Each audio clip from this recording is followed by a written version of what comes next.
Charlie Kirk iria completar 32 anos. Era casado. Deixou 2 filhas pequenas que nunca mais verão o pai. Naquela quarta-feira, na faculdade de Utah Valley, milhares de pessoas se conectaram para assistir a mais um de seus debates universitários. Era uma rotina normal, até não ser mais. Charlie fazia o que sempre fez. Debatia ideias de forma pacífica e respeitosa. Ouvia argumentos contrários. Apresentava os seus. Era isso. Apenas ideias. Então aconteceu. Um tiro. Silêncio. E em segundos, um jovem pai foi assassinado. Por pensar diferente. Pensar diferente do atirador e de tantos outros que o financiaram. As manchetes correram o mundo. Um jovem conservador, morto a sangue frio, em plena luz do dia, por defender suas convicções. Mas o mais chocante ainda estava por vir. Milhares de pessoas celebraram online. Comemoraram a morte de um jovem, marido e pai de família. Como se fosse vitória. Se você pensa que isso é problema só dos americanos, está enganado. O mesmo padrão de ódio político já chegou ao Brasil. E está crescendo. Bolsonaro esfaqueado em 2018. Ataques a apoiadores. Ameaças constantes. A violência política virou rotina. E ninguém parece se importar. Hoje você vai descobrir a verdade por trás desses ataques. O padrão que conecta todos eles. E para onde estamos indo como sociedade. Este é o Papo de Bunker. O lugar onde falamos as verdades que outros têm medo de dizer.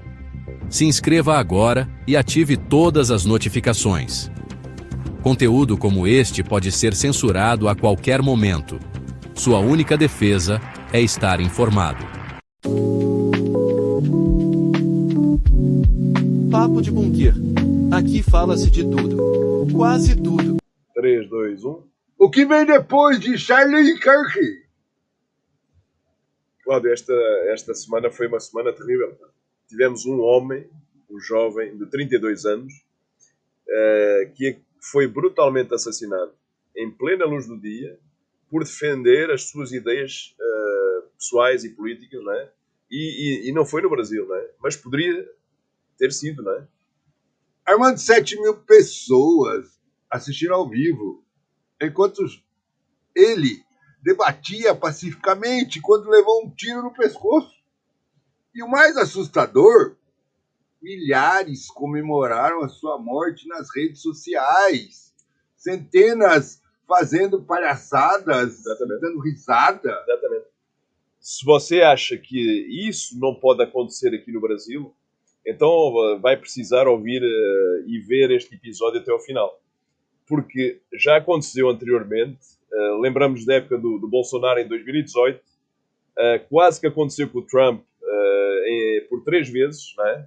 E hoje vamos responder a pergunta que ninguém quer fazer. Para variar, né? Para onde vamos depois que a violência política se tornou normalizada? Fique até o final, porque temos uma revelação chocante sobre o que realmente está por trás desses ataques globais. Exatamente. Fiquem até ao final e se segurem, coloquem os cintos, ok? Eu sou o Armando. Tivemos a analisar, eu e o Cláudio, exaustivamente as eleições americanas e as brasileiras as últimas 3, não é? E eu sou o Cláudio Planas, todo mundo já, pelo menos, tem uma ideia do Barbudo. Vi como a polarização afeta os negócios. Aqui, no Papo de Bunker, a gente não tem medo de falar o que os outros canais, por questão de segurança, evitam. Então, nos próximos minutos, você irá descobrir as 6 coisas que são verdadeiramente chocantes, não é? Primeiro, como chegamos ao ponto onde matar por ideias virou uma coisa normal, banal, não é? Segundo, porque o caso do Charlie Kirk é só a ponta do iceberg de algo ainda muito maior, não é? Algo que ainda está um pouco obscuro e que o Trump já desvendou um pouco, não é? Terceiro, a rede global de intolerância, que conecta ataques nos Estados Unidos, Brasil, França e Alemanha. Quarto, como a inteligência artificial está sendo usada para radicalizar pessoas. Em quinto lugar, a estratégia secreta que está sendo usada para destruir o debate democrático, o debate são e saudável, não é? No mundo inteiro. Não é? E sexto, o que realmente aconteceu, por exemplo, na Argentina, e porque o Brasil pode ser o próximo. Não é? Então, se esse conteúdo te chocar tanto quanto chocou a gente, você vai ficar sem dormir também. Inscreva-se, deixa o like, compartilha, porque a censura está se mostrando aos poucos. Exatamente. Vamos ao debate, então. Ao nosso debate caseiro aqui. Armando, eu confesso que não conhecia muito O Charlie, né? o Charlie. É. Você me acompanha mais a política americana, né? Quem era esse cara, na real? O Charlie, ele era um jovem, é um jovem de direita, é um conservador. Ele tinha 32 anos, casado, dois filhos pequenininhos, né? E era um membro fundador da Turning Point USA, né? Não era nenhum político famoso, não era nenhum líder mundial, era literalmente um rapaz da sua cidade, né, que debatia as coisas abertamente em certas universidades. Não é? Cara, então por que mataram? Porque ele fazia algo que hoje em dia virou quase um crime, entre aspas. Não é? Ele debatia ideias em público, ou seja, ele ia nos campos das faculdades, não é? Ele montava uma mesa, não é? Colocava uma placa que em inglês diz "Change my mind", não é? É qualquer coisa que as pessoas podiam debater tudo o que elas quisessem e podiam debater e mudar de opinião, não é? Então ele debatia com quem quisesse, não é? Tá, peraí. Deixa eu entender. O cara foi morto porque ele colocava as ideias dele e deixava os outros colocar ideias? Exatamente, ele debatia, não é? E aqui está o primeiro ponto chocante, não é? Nos últimos 5 anos, houve mais de 300 ataques contra esses mesmos conservadores. E isso, estamos só falando da estatística nas universidades americanas, não é? 300, não é? Mas isso é só nos Estados Unidos. Não, não é só nos Estados Unidos. Temos o exemplo da França, por exemplo, tivemos o caso da Marine Le Pen, não é? Que sofreu múltiplas tentativas de agressão física. Temos o caso na Alemanha, onde um dos partidos, que é o AfD, teve vários ataques contra os seus membros, não é? Na Itália, por exemplo, a Giorgia Meloni, né, ela precisou de escolta militar antes mesmo de vir à primeira-ministra, ou seja, é um pouco global, não é? É um pouco global. Cara, isso me lembra do que aconteceu, praticamente o que acontece hoje aqui no Brasil. É exatamente o mesmo padrão. Não é? Se olharmos e se começarmos a analisar, é praticamente a mesma coisa, e aqui vem o que vai te deixar ainda mais chocado, não é? Ou seja, eu e tu, nós pegámos os dados, não é? E analisámos os dados de cerca de uma vintena de países, não é? E tem uma correlação praticamente direta entre o aumento dessa, entre aspas, censura online e o aumento da violência política. Foi isso que nós correlacionamos, não é? Armando, você falou de padrão. Que padrão é esse? Como é que funciona isso? Analisa só a cronologia, por exemplo. É uma cronologia que chega a ser até assustadora, não é? Pensa em 2018. O que é que aconteceu em 2018? Tivemos uma tentativa de assassinato do presidente Bolsonaro, aqui no Brasil. 2019, por exemplo, tivemos ataques em mesquitas na Nova Zelândia. 2020, tivemos uma tentativa contra o Donald Trump. 2021, tivemos o que a gente já mencionou, os ataques contra políticos na Alemanha. Então são vários ataques, não é? E tem mais. Tem mais ainda? Tem mais. Oh, continua. 2022 tiveste 3 novas tentativas até agora, até à eleição, 3 contra o Trump. Né? Tiveste o ataque contra a Kirchner, por exemplo. 2023 tiveste a escalada na França contra a Marine Le Pen. Né? E agora tens o quê? Agora tens o Charlie Kirk, né? É o mais atual, é aquele que não sai da nossa mente, não é? Tá, você já está maquinando que tem alguma coisa por trás disso, tem uma coordenação funcionando. Não tô sugerindo, estou afirmando baseado apenas e só nos dados. Não estou a especular nada, estou só a referir dados. Existe um padrão metodológico que se repete em todos os países. E podemos provar isso através dos dados, dos números. Não é? Então vamos lá, vamos provar para os nossos espectadores, ouvintes, o que está acontecendo. Em todos estes casos, houve pelo menos 3 fases idênticas. Primeiro, a campanha de desumanização da mídia. Não é? Segundo, tivemos um certo nível de censura nas redes sociais. E em terceiro, tivemos uma escalada para até uma violência física e para uma violência letal. Foi o caso. Né? Tá, dentro dessa desumanização, como que você pode colocar isso? Olha só como é que o Charlie Kirk foi chamado nas redes sociais. Foi chamado nazista, ele foi chamado de fascista, ele foi considerado como uma ameaça à democracia, até bem antes de ser morto, não é? Agora, se tivermos esse exemplo e olharmos para o Bolsonaro, por exemplo, passou pelo mesmo processo. O Trump também. A Marine Le Pen na França, a mesma coisa. Então é um padrão que está-se vendo em todo o mundo. É ou não é? Sim, mas tem um detalhe aí que tem que ser analisado. Fala. Você não acha que algumas pessoas, ou dessas pessoas, realmente tinham ideias polêmicas? Essa é uma pergunta de um lado oposto. Ou seja, de um lado que é um pouco ambíguo e vamos falar do lado certo, não é? Mesmo tendo ideias que são polémicas, tu achas que as pessoas elas merecem morrer por isso? Elas não merecem morrer por isso, não é? Porquê? Porque tu podes ter ideias diferentes, não é? Porque no momento em que você aceita isso, não é? Tu destróis completamente a democracia. É ou não é? Claro, mas a questão é mais complexa, né? Porque tem muito mais coisa aí atrás, né? Mas não tem só uma questão de ser mais complexa. Ou tu defendes a democracia para todos, ou tu defendes, ou então já não defendes para mais ninguém. É aquela história do ou a moralidade ou comem todos. Não é? Não existe democracia seletiva. É isso que as pessoas têm que falar. E ser rápidas a falar. Tá, a gente está mencionando uma coisa que é meio complicada na rede global. Explica isso melhor. Vamos analisar algo que pode chocar até aos nossos espectadores. Existe um financiamento que e através dos dados dos americanos, o Elon Musk, por exemplo, o Zaid, né? Existem organizações que promovem a intolerância em múltiplos países simultaneamente. Isso foi veiculado, é ou não é? Ué, mas isso volta a dizer, maquiavélico, cara. Sim.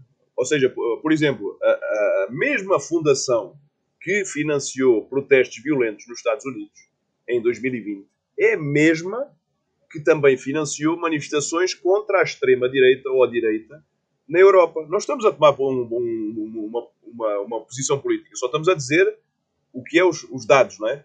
E adivinha, também tem tentáculos aqui no Brasil, não é? Essa fundação já vem vindo trabalhando aí há um longo tempo. Sim, são várias que estão agregadas, mas as principais, tu sabes quais são? São a Open Society, a Ford Foundation também e algumas outras. E elas fazem como? Elas financiam ONGs locais que depois organizam a resistência contra qualquer governo que seja mais conservador. Ou seja, já é uma globalização daquele tipo de arranjo, né? Vamos chamar assim, entre aspas. Né? Sim, mas existe uma legitimidade nessas organizações? É assim, o problema não é existir essa legitimidade. O problema é a metodologia que elas utilizam. Não é? Ou seja, elas usam todo o mesmo playbook, o mesmo roteiro, a mesma modo de ação em todos os países. O que é que elas fazem? Demonização, censura, isolamento e, por fim, radicalizar pessoas até ao ponto da violência que às vezes descamba para a violência extrema. Esse é o problema. Tá, explica melhor essa radicalização que eles implementam. Aí é que vem a parte mais assustadora, não é? Ou seja, eles começam já a utilizar a IA, não é? Os algoritmos, para identificar essas pessoas que são suscetíveis à radicalização. E depois o que é que eles fazem? Alimentam essas pessoas com conteúdo específico. Ou seja, já está completamente minado. Não é? É completamente identificado. e fornecem só o que lhes interessa. Tá, mas peraí. Para a gente não colocar Sim. como uma teoria da conspiração, vamos buscar provas para colocar em pratos limpos isso. Tivemos, por exemplo, o caso da divulgação dos documentos da USAID, não é? Em que um documento interno do Facebook em 2023 mostrou o quê? Mostrou exatamente isso. Não é? O que é que eles faziam? Eles chamam de Behavioral Prediction for Political Outcomes. Não é? Ou seja, é um comportamento, é uma predição de comportamento quando tu estás a falar de política. Não é? Literalmente, tu falas dessa forma. Tu tens que analisar o comportamento das pessoas a nível político, a nível do que elas pensam politicamente. E aí, essa funcionalidade é aplicável? Claro que funciona, não é? Porquê? Porque esses mesmos algoritmos vão analisar isso. Porque tu achas que a polarização explodiu nos últimos anos, não é? É porque tem essa ajuda da IA, não é?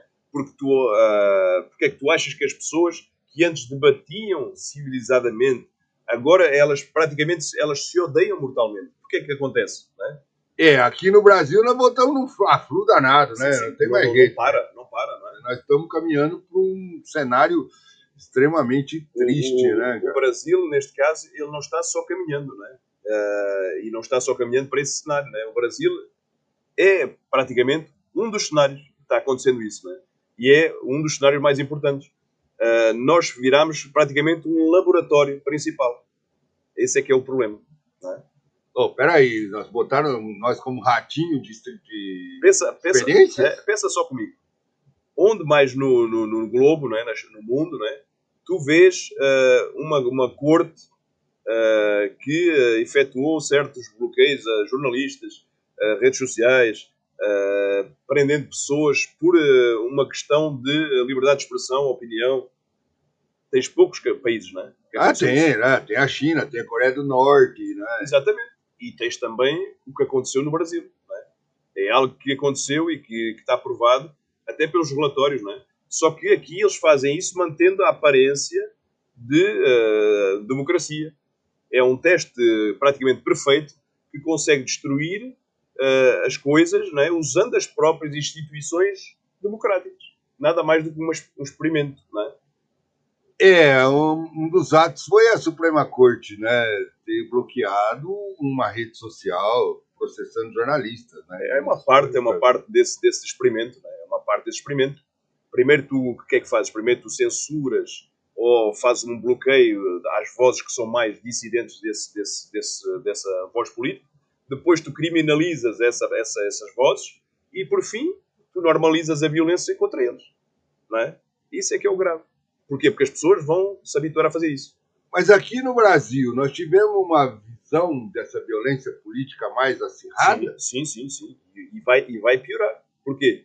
Porque quando tu não podes mais falar o que tu desejas falar na tua liberdade, não é?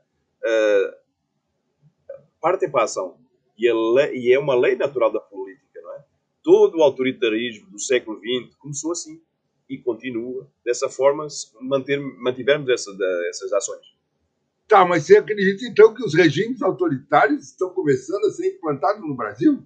Não estou comparando, não é? Eu apenas estou alertando, não é? O Brasil de 2025 tem mais semelhanças com a Venezuela do que gostaríamos de admitir, não é? Isso é um facto.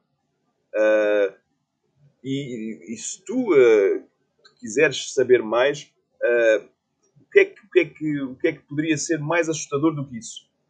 É como a inteligência artificial está sendo usada e manipulada para radicalizar certos grupos, certas posições, não é? Bom, explica isso melhor. Usando a inteligência artificial, eles estão conseguindo... Sim, porque existem algoritmos que conseguem identificar com um alto percentual de precisão a quais pessoas têm tendência a atos mais radicais, mais violentos, pela tal motivação política. Essa é que é a capacidade de IA, não é? E aí eles estão usando conteúdos para atacar essas pessoas ou para avaliar essas pessoas? Sim, as pessoas elas recebem conteúdo verdadeiramente específico. Eles alimentam, não é? Vídeos, posts, notícias. Tudo é calculado para exponenciar, para aumentar esse tal, entre aspas, ódio ou diminuir a empatia. Tudo é minado, não é? É fornecido dessa forma. Mas é legal isso. É legal e moral e funciona. Se tu veres o assassino do Charlie Kirk, por exemplo, ele já tinha sido exposto a mais de 2.000 posts anticonservadores nos últimos 6 meses. Ou seja, uma autêntica lavagem cerebral. Não é ou não é? Minado completo. Como você pegou essa informação? Porque a própria investigação do FBI, ela rastreou todo um histórico digital dele. Tudo foi divulgado. Era como se fosse quase praticamente um funil de radicalização. E tudo começa sempre com posts leves, criticando conservadores, e terminou em grupos que literalmente, às vezes até partem para aquela violência mais extrema. Esse é que é o problema, não é? E se a gente analisar nas próprias praças públicas do Brasil, isso pode estar acontecendo. Claro, claro. Lembra perfeitamente dos ataques contra certas pessoas do espectro político, né? Em 2022. A mesma metodologia. As pessoas que aquelas foram sendo radicalizadas ao longo de meses. Foram sendo minadas. Esse é o grande problema, não é? Mas, do outro lado, também não tem uma radicalização. Tem também. Mas aí é que está a grande diferença, não é? Quando tu tens alguém de uma parte do espectro político que comete violência, praticamente ele vira uma notícia nacional, até às vezes global, não é? Mas quando é uma pessoa que é de outro espectro oposto, vira o quê? O cara parece que virou uma resistência legítima. É uma defesa legítima. Não, então há 2 pesos e 2 medidas, não é? Então, essa estratégia secreta que a gente mencionou lá no início, ela vem sendo o quê? É algo que existe praticamente como se fosse um manual, não é? Literalmente um verdadeiro manual ensinando como transformar os adversários de certos espectros políticos em alvos de radicalismo, de violência nas redes sociais. Existe esse manual. Manual? Um processo de lavagem cerebral? Sim. Foi feito um book do Rules of Radicals, do Saul Alinsky, que é uma das táticas, e é a tática de personalizar, de polarizar, de congelar. É o que ele especifica lá. Tu transformas a pessoa praticamente em um símbolo do mal. Polarizas a sociedade contra essa mesma pessoa e depois o que é que tu fazes? Tu fazes um freeze, congela essa pessoa. Torna quase impossível que ela se defenda para a sociedade. É assim que eles agem, não é? E existe um funcionamento razoável disso? Funciona perfeitamente, não é? Porque foi usado contra certos candidatos presidenciais em todo o mundo. Não vou mencionar nomes porque já os mencionámos, não é? E é sempre a mesma metodologia que é aplicada. Então é sempre usada da mesma forma. Sempre. E então é muito elucidante, não é? E esse livro vem fundamentado de alguma coisa mais antiga? Ele é de 1971, não é? Mas foi atualizado para a era digital nos últimos tempos, não é? Agora, claro, tens versões com táticas mais específicas para o tempo moderno, para as redes sociais, para os algoritmos de IA e até para quando as pessoas fazem a produção de notícias falsas, por exemplo, aqueles deepfakes, não é? Deepfakes? Sim, já existem até casos de políticos que foram atacados por causa de vídeos fabricados por IA. Tens o caso até da Índia, por exemplo. A Índia, um candidato foi praticamente linchado por um vídeo fake, não é? Foi gravíssimo na Índia, não é? Tá, e o que nós podemos fazer para se proteger disso? Aí é que está o problema, não é? Uma boa questão. Não tem como se proteger individualmente, não é? Praticamente um ataque sistémico que só pode ser combatido sistemicamente, não é? Tem que ser combatido de uma outra forma, não é? Mas e agora? Como é que a gente vai sair dessa espiral de violência? Aí é que vem a revelação que é mais perturbadora, mais importante, não é? Se olharmos para o governador do Utah, que é o Spencer Cox, não é? Ele, após a morte do Charlie Kirk, ele fez um discurso, não é? E deveria ter sido obrigatório também na escola, não é? Ele fez esse discurso de uma forma que poderia ter feito de outra maneira, não é? Mas o que ele disse essencialmente? Ele disse que eles tinham duas opções. Ou responderiam à violência com mais violência, não é? O que é sempre ruim, não é? Ou então eles destruíam completamente a própria democracia. Ou seja, da mesma forma que dizer, ou escolhemos um caminho diferente. Então, imagina qual seria, não é? Tá, mas esse caminho diferente, como ele viu ele? Ele acabou por citar o próprio Charlie Kirk, não é? Ele disse, o Charlie Kirk tinha dito anteriormente, não é? Ele dizia que quando as pessoas param de falar, e aí é que você tem a violência. A única forma de prevenir a violência é nunca parar de falar. Era essa a citação do Charlie Kirk, não é? Então, cara, você chega aqui em conclusão. Para onde nós vamos depois dele? Eu acho que a revelação mais chocante ela tem a ver com o período em que nós estamos vivendo. Ou seja, nós estamos vivendo o maior experimento social da nossa própria história, não é? Ou seja, eles querem ver se conseguem ter impacto nas democracias liberais, não é? Substituindo o debate pela violência em escala global. Esse é o experimento, não é?